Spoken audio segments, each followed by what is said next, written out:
fine if you don't pronounce my last name, not many people can. So a little bit about myself. So I'm a security training engineer for the European Space Agency, and that hasn't really got to do much with my presentation today. But before this, I did a PhD in computer science, focusing on honeypots for OT. So this is kind of a bit of my, my little baby during my 4 years of PhD research. And aside from my training, where I lead the training for, aside from my job where I lead the training for the European Space Agency Cybersecurity Center of Excellence, I do some researching still as well. And you know, I've collaborated with Rick and other people in the space. So to start, what are honeypots? And that is a question that maybe, going for the keynote from today, the IT people can help the OT people with, because honeypots are reasonably common in IT already, but we don't really see them very much in OT environments.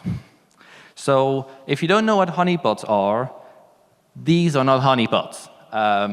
Although it would be very nice to have a big bear sitting in front of a computer, which does probably less bad things than usually users do. This is not honeypots. Honeypots are a specific type of device that, you know, focus on kind of three main things. So they're a decoy device. They try to, you know, be a scarecrow in the field that the former had, but this is what it does in our network now. So it tries to lure people, scare people away, lure people to them, away from our real valuable grain or OT systems or IT systems or operational environment. It mimics a real system, so it has to do that, so it actually can be a good decoy. Like, you know, the scarecrow looks like a farmer. This is what a honeypot needs to do. It needs to look like the actual system it is mimicking, or it tries to represent itself.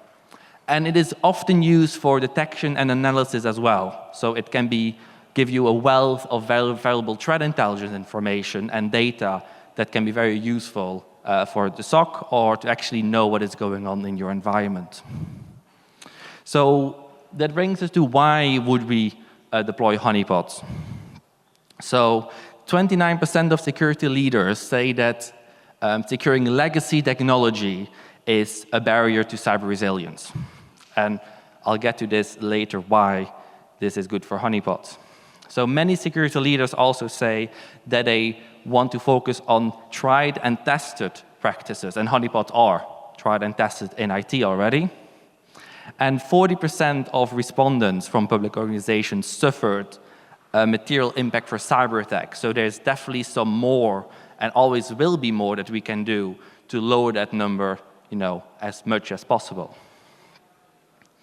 So attacks on CNI specifically, so for OT, have shifted from insider attacks to external attacks, such as nation states. You know, like Marina said yesterday, we're in this new hybrid warfare. We're in the new, you know, we could see that with the Russian attack on Ukraine as well, and what Russia has been doing for a while, targeting OT systems, trying to do things. So that is something that we have to be very careful about. We also need to better understand the threats faced by CNI. What is happening? What is in our network? What are they targeting? Are they trying to do some process comprehension at a distance? Or are they just trying to accidentally, accidentally stumble in our OT environment and don't know what they're doing? We need to understand that better. Honeypots as well have been proven to detect zero-day vulnerabilities. So it's not that I guarantee you that your honeypot will detect that, but it can. A good honeypot can actually detect previously unknown vulnerabilities. And this is the biggest one, I think, for OT. It doesn't require extra tools or processing on your device. And that is where the legacy technology comes in, because we cannot easily patch our PLC. We cannot install a new patch very easily. We cannot install a firewall or an antivirus necessarily on the PLC. So we need to find a way to bolster our defenses without impacting the operational environment, without impacting the operations of a system, and without risking anything going back, because everything you put on a PLC risks kind of interrupting that activity. Okay, so what is the aim of honeypots? So in this nice schematic, we have an attacker, we have a couple of honeypots, and we have the victim.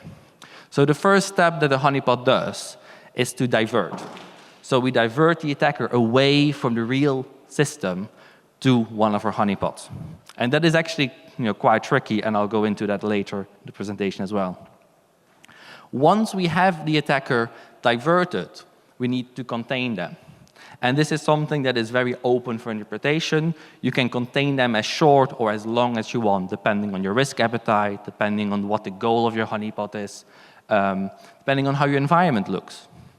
Once we have contained, we want to understand what they're doing.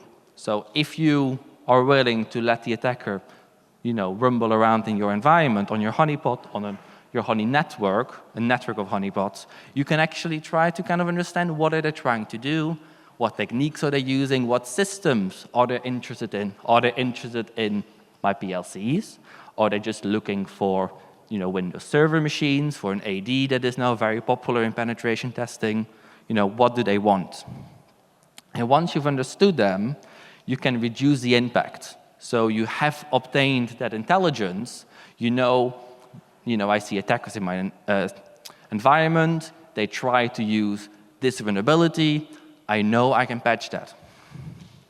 And once you also know this, what they're trying to do, you go back to the diversion and you can improve your diversion of attackers. Because what you want to target the persons in your environment, and you want to make it more interesting, and you want to get more attackers to your honeypot away from a real system. So you need to constantly keep updating your system.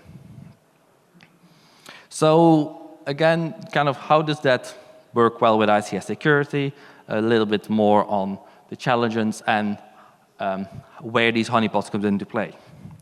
So like I said before, challenges are we have very old systems, legacy systems. We cannot do a lot with them, so we have to figure out around that.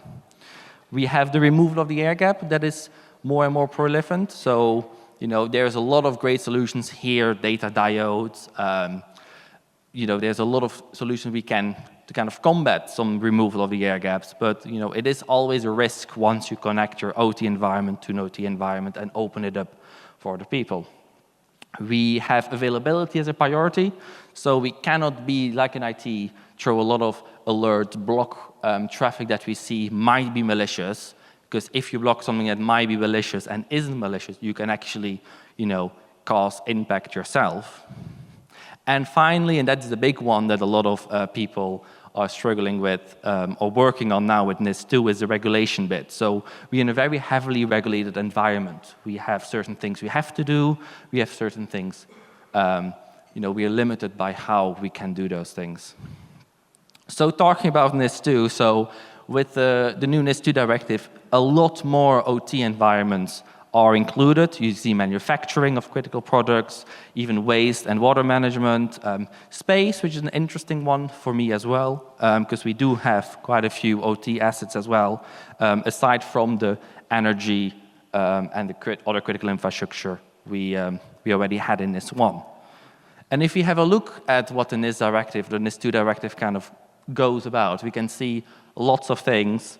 And a lot of these things are also about risk management, understand, and to do proper risk management, you need to actually understand the risks to manage them.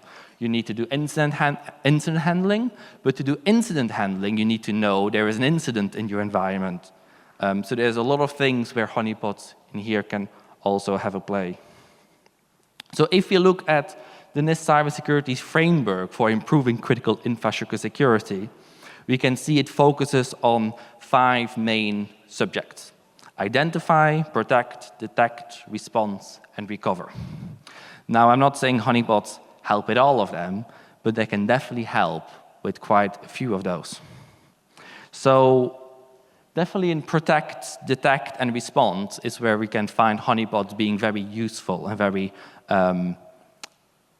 they're very useful for our environment, because adding protection, it's not stopping, it's not helping you to stop an attack on a real system, but you're focusing on kind of what is happening in your environment and how to detect and help you respond. So, like you see with access control, for example, is somebody in my network trying to poke into different systems? Does somebody have access that they shouldn't have access to? And if they get to your honeypot, you kind of know that. It can help you know what your data security is if you use specific like data on your honeypot when it gets exfiltrated. If you see that in other stages, other levels of your network, there might be an issue with your data security. And obviously, it is a protective technology. It tries to help you protect your environment. It helps you also detect anomalies and events. It helps you do continuous monitoring, because the honeypots are continuously on your system waiting for activity. They're available for attackers to be discovered. And it can also help you improve your detection processes. It's kind of a node in your network that you know is, if you see activity on it, it is not really operational. It's not business activity. Something might be wrong. So what I'm saying with this is having a honeypot in your environment might give more data to the SOC to analyze, but the data you get to your SOC is usually more interesting because it is not an operational system. So something fishy is going on. It can also help you with response. So kind of you can use these honeypots or a honey network as more kind of a training environment as well to do red teaming, blue teaming, purple teaming. It can help you with kind of training on those communications, on analysis and mitigation as well. Because if you see a honeypot being attacked down the chain of events, or a honeypot might be, when an attack is happening in your environment, a honeypot might actually have been infiltrated at a certain point. It can give you some extra data information to your analysis and to come up with a proper mitigation technique. So aside from, because I did my research in the UK, I'm not from the UK myself, but a lot of my research has been focusing on the cyber assessment framework as well. And I don't want to scare you, but if you look at like this, you see a lot of related guidance that goes into the principles of the cyber assessment framework. And I won't take too long because it's very similar. So if we look at the cyber assessment framework, we see only 4 objectives, but we can also see that honeypots kind of align with 3 of them.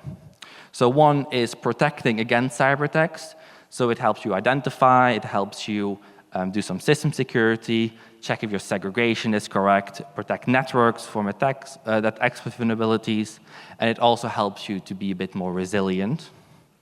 It helps you for detecting security events, so it's a monitoring, log collection, it helps you to monitor the network, and it's proactive.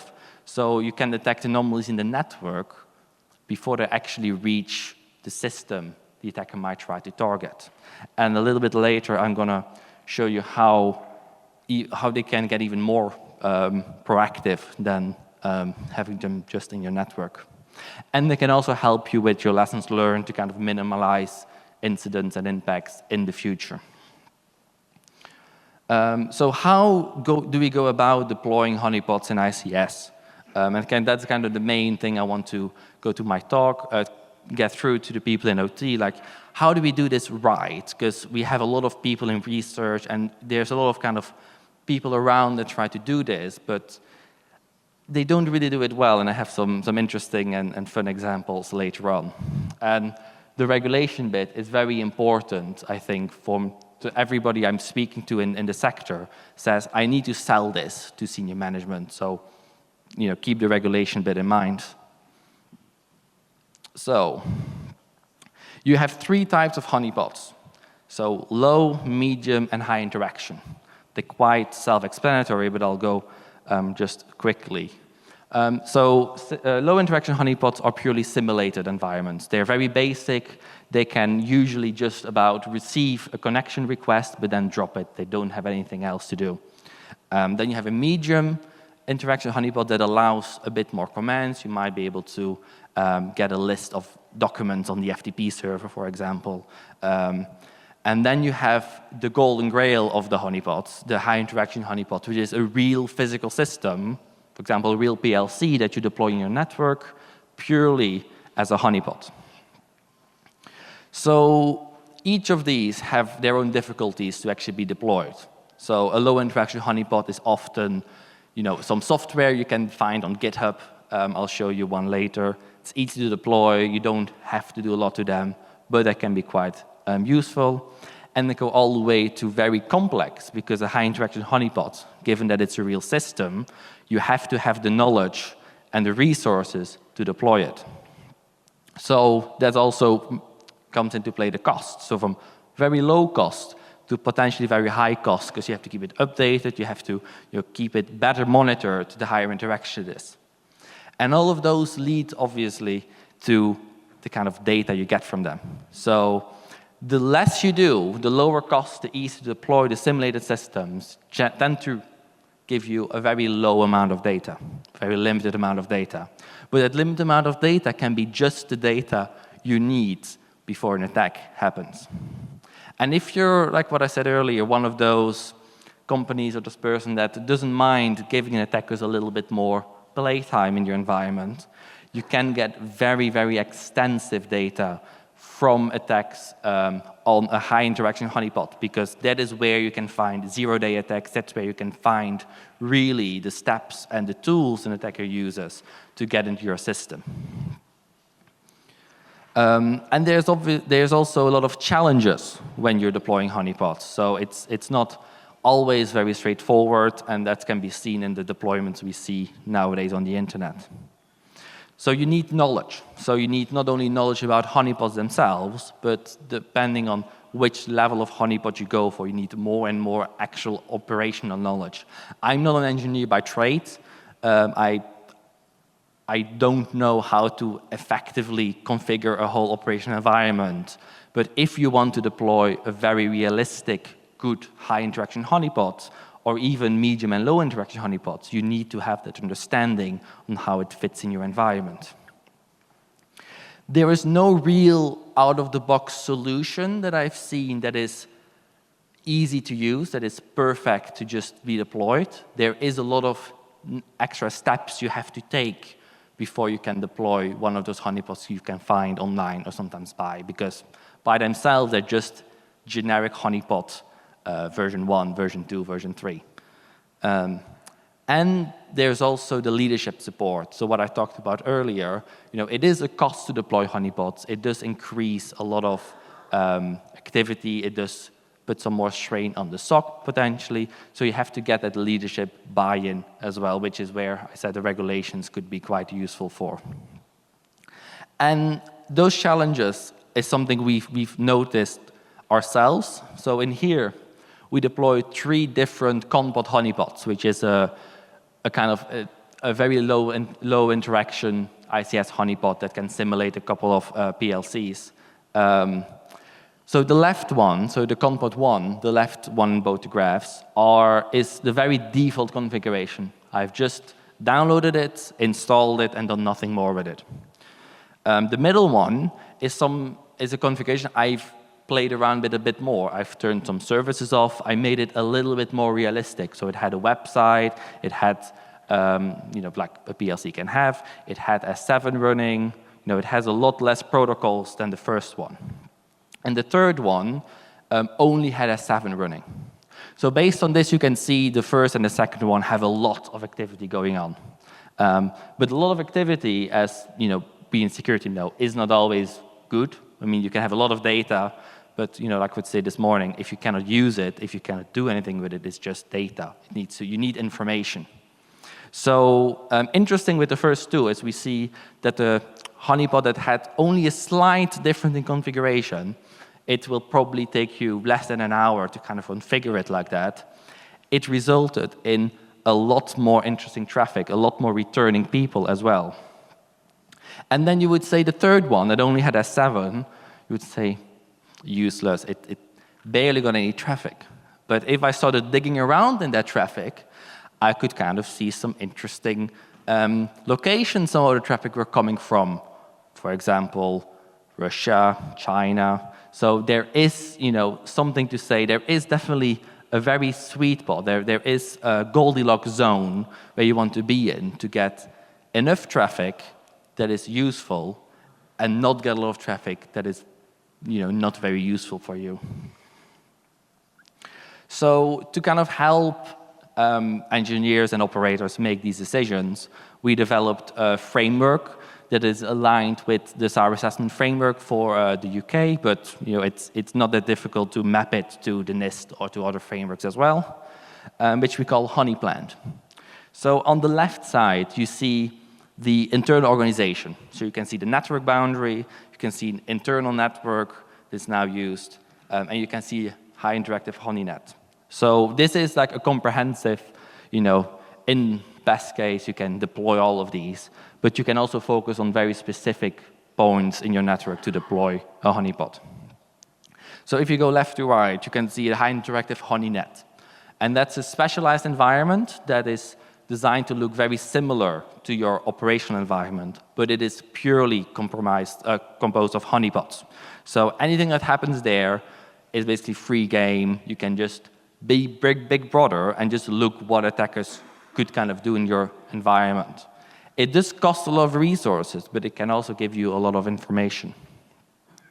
The internal network, we're mainly talking about those low interaction honeypots, those ones that can help you alert to there's activity.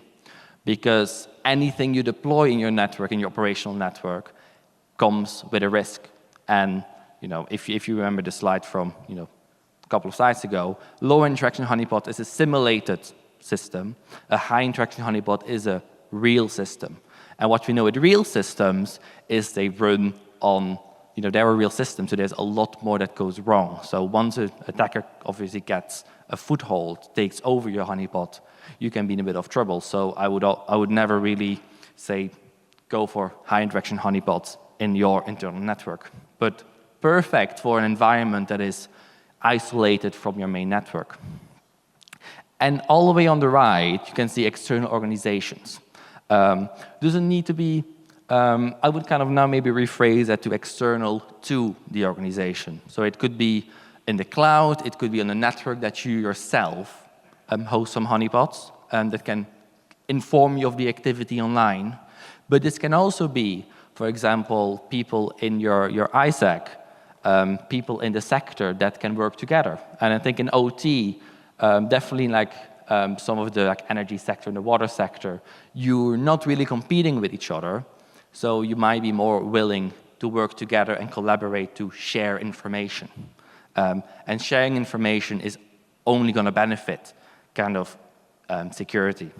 And all that information can actually go feed into a database, a threat database, which can allow you to reconfigure your network to mitigate certain vulnerabilities as much as you can without necessarily the need to patch your system. So if you look back at Conpod, so this is available on GitHub, so if you want to have a play around, you can just go and get it. So it's easy to use, and it's been used a lot in industry and academic projects. And there are several templates, so I put the templates on the right, so you can have an S7-300, an S7-200, there's a Guardian, there's a CAMStrip 382. So those are default templates that are made by the creators of the tool, but you can develop whatever template you want and then turn on the protocols and configure them how you want it. And on the bottom, I have a note that says don't use default configurations because there's a lot of people that do use default configurations, and I'll show you how easy it is to spot them. So kind of a little game. So I have two websites on a PLC. Who thinks website 2 is a real PLC? Who thinks website 1 is a real PLC? Website 1 is a real PLC. Website 2 is the default Conpod home website that's running. So it's very basic. Once an attacker actually gets to that, they immediately know, well, this is probably not really worth my time. It hasn't even changed the default name of the Conpod honeypot. Okay, so I've run a set of commands over, over Snap 7 on both honeypots. Who thinks that number 1 is a real PLC, a real S7 PLC? Okay. Who thinks Number 2 is a real S7 PLC. Okay.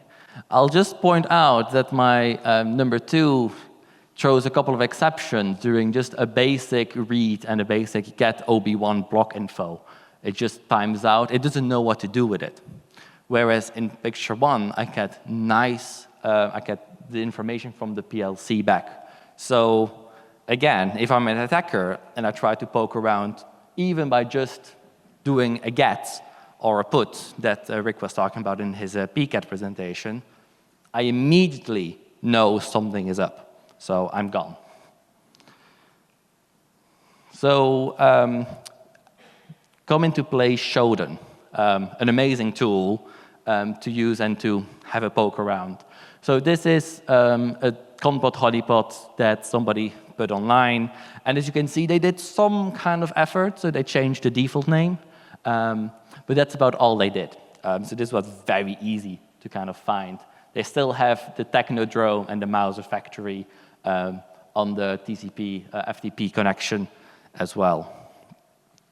And even Shodan has become a lot smarter and categorizes these systems as honeypot and ICS. So if you're deploying a default configuration like this or with very basic changes, you will get picked out. Like, okay, the device IP is 0000. It's also kind of an indication that it's probably not real. And then if I show you kind of some of the amounts of systems I can find.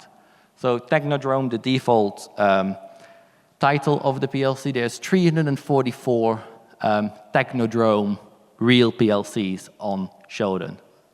There are 341 PLCs that are called Mouser Factory, which is also a default signature of Compot. And there are 802 PLCs that have last been modified on the 18th of May, 1993.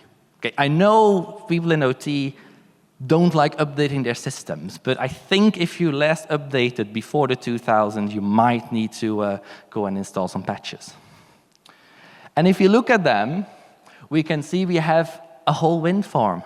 All these wind turbines that I can just access on Shodan. And they're all been modified the 19th of May in 1993. I don't think we had many wind farms. And again, I don't want them to be only updated in 1993. That's before I was born. So it's very easy to spot them. But that doesn't mean that low interaction or Compot is a bad tool. Because it's a lot safer. You can use them. It's a simulated environment. It has a lot less risk. But you just have to pay attention to these mistakes. Don't use the common signatures, but some time in configuring them. I don't say you don't have to spend days, a couple of hours, and you probably got rid of most of the default signatures that people know about. And these low interaction honeypots can actually help you against automated attacks or scans. Or, like you saw earlier, if somebody is snooping around trying to just do a read or write request to your PLC, you can spot that, because it's activity going to your honeypot. They don't need to do anything else. They just, once they hit the honeypot, like I said, it is a system that is not operational. It shouldn't have any traffic. You know immediately something is going on here. But if you want to do all the fancy, get a whole bunch of threat intelligence, there is where your high interaction honeypots come into. It has all the signatures of a real system. It can catch the more complex attacks. It can kind of help you understand what the attacker wants to do and kind of which attacker you have in your system as well, which can be very important. Is it somebody that comes from my IT environment and happens to come into the OT, or if it's somebody who is actually targeting my OT, and is there something I need to do or be aware of? But like I said, these come with more risks because they're a real system. So I have a couple of key takeaways that I want you to take from these. Like, I'm sorry I didn't give you exactly this is how you deploy your honeypot, but that will be different for each environment. If I could do that, I would put a configuration online on GitHub, but then once it's online, everybody also knows how to look for that. So why would you deploy a honeypot? Why is my research that I've done interesting for you? It helps you be proactive. It can allow you to hunt for the threats before they actually get into your environment or do real harm. It is not on the device, so it doesn't put any strain on resources or delays on reliability, availability on your device. It is something separate from your device. And it allows you to understand the threats that are happening. Because without understanding what is happening in our environment, we cannot do security, because then we're blind. How to deploy honeypots, and I think this is the most important bit. So have some honeypots in your internal network, just there in case something's happening, in case there is somebody who scans all the ports, all the IP addresses that have a 102 port open, for example, or a 502 port. Have some honeypots on your separate honeypot network. Have your little beehive where the attackers can fly around and do whatever they want to do.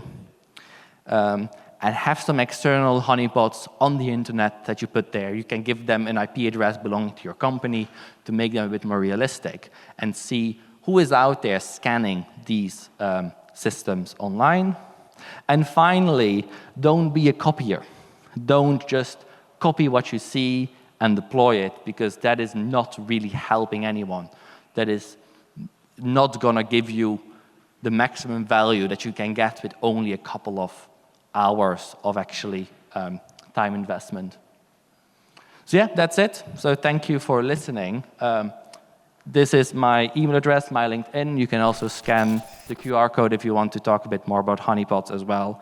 I have done some research that's on Google Scholar if you want to give it a read. So thank you very much.